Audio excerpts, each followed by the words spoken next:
AP, my only pushback to what it is that you were saying is that people always make this argument that why are you talking about a problem when you yourself aren't experiencing the same problem? To me, it doesn't make sense that if you see a very clear problem and people are saying they want this, right? And you see the problem and you speak about said problem, you don't have this problem, but these people have this problem. It's not bashing to be like, hey, listen, these women are effing up in the game. Just like it's not bashing to say these dudes is effing up in the game. It's just an observation. And to me personally, it's just like I don't care what a person's personal life is if they're speaking facts. If an alcoholic tells me, hey, it's probably not good for you to drink alcohol, even though he drinks alcohol, I think it's wise to listen to a person who can actually give a decent observation that actually has some facts. And if you're seeing the married men, right? There's some married men that want to hold women more accountable because they feel like they're not getting accountable enough, right? Getting held accountable enough. There's also some married men that just want to focus on just the men and be like, oh no, we just take care of the men, the women will take care of themselves. There's more than one way to skin a cat. Some people's approach is going to be direct and be like, yo, y'all effing up, fix it. Some people's audiences ain't to be dealing with, the same sex. They might be dealing with the opposite sex, and then vice versa. And I think that I don't mean personally. A lot of times when people say that men or women are bashing the other side, they're actually not bashing the other side. Some people are just literally airing their grievances or giving an observation, and people are taking it as bashing. Just like when people have conversations in their relationships, they'd be like, oh, like, why don't you what's a good example? Like sometimes when people talk in their relationships, they think that they're being disrespectful. In all actuality, this person just has a different perspective, but until they meet your perspective, they don't understand the issues that they find in their own perspective. So I think that, yeah, in the chat, they feel attacked. I'm not attacking you in this conversation when I'm trying to air out my grievances with you, right? But because what I said made you feel some type of way, oh, you're bashing me, you're talking down to me. When I'm not doing that, I'm telling you that I'm having a legit issue and there is a problem. I'm trying to get to that solution. And this is what I was talking about earlier. Too many times we can't just call a spade and be like, yo, this is effed up. We need to fix this. Now in this space we just want to, or just in the world in general, everybody wants to be so focused on how they feel about stuff. And it's like sometimes I think we spend so much time on how we feel about stuff that we miss the very solution that's right in front of us, and then we wonder why we had the issues that we have. Most of the time, though, HD, the issue that's right in front of us is a mirror. And until we're able to confront that person in the mirror and change what it is about that person in the mirror, how can I, as an individual, try to tell somebody else how they need to behave in order to move right when I myself am not moving right? So it's okay to call a spade, even though it could be hypocritical. Or maybe your perspective is off because that person looking back at you in the mirror is off. But Or oftentimes we refuse to look at that person in the mirror, take the corrective action within ourselves first before we can, let's say, call that spade a spade. But here's what happens once you change that person in the mirror. The unique thing is your perspective changes.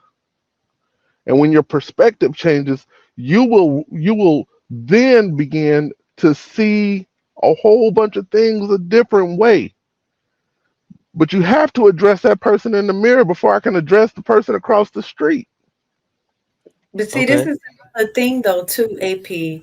I agree with you about the person in the mirror, but sometimes the mirror is the relationship. And I mean relationship, either whether it's a romantic relationship with your friends, relationship with your parents. Sometimes the mirror is the relationship. And I think a lot of times we can't appreciate that. So if your woman is, and I'm gonna use myself an example. Sometimes it has been situations in which my husband was reflecting things that I was sending out. He was my mirror, right? I couldn't really take what he was telling me because it was coming from him. Now, although he told me and it was legitimate, it was because of who it was coming from that sometimes I had an issue with, because I'm like, is he saying this because he's upset at me about something? For me, in my mind, it was like some other underlying issue, or even touching on some of what HD said. How you gonna tell me when you do X, Y, and Z, right? The immaturity in my ability to look at the reflection that he was showing me. But then it would take somebody else, a different relationship, a different mirror, to call me on the same thing that he said. But I was a little more receptive to, like, okay, I done heard it from him. And I had a bias against the way he was saying it, what he was saying, the tone he was saying it, or whatever. But then somebody else said the same thing, and what they said aligned with what he said. It took me to be accountable and do some kind of self reflection about, what he said was right. And then maybe, not maybe, but then go apologize, and then be intentional about being conscientious of working on whatever it was that he said. But I think a lot of times our relationships are the mirror, but yet we don't want to believe the reflection. And I Yep. think that's what we need to do. But that goes all the way back to working on yourself. So you had an issue with the messenger, and instead of going straight to the mirror and looking at what was said in the most objective way that you can, which I understand is very difficult, you decided that it was the messenger that was the problem. And if I may give kudos I'm going to say Anton, because he made a statement once and it just resonated with me. And I'm going to say he is that message is the reason why I think that I'm going to have a super successful marriage going forward. Was and this is with all things in life, the message was to intentionally move with intent, intentionally, in purpose, on purpose. Once I started really focusing in on that, then everything changed for me personally. And it helped me start to look at myself more objectively in the mirror. Like, does this, and this is every relationship in life, does this relationship serve a purpose? And if not, why am I having this relationship with said person? Am I serving this person's purpose? Am I able to identify their purpose? And if not, why am I having that relationship with the person?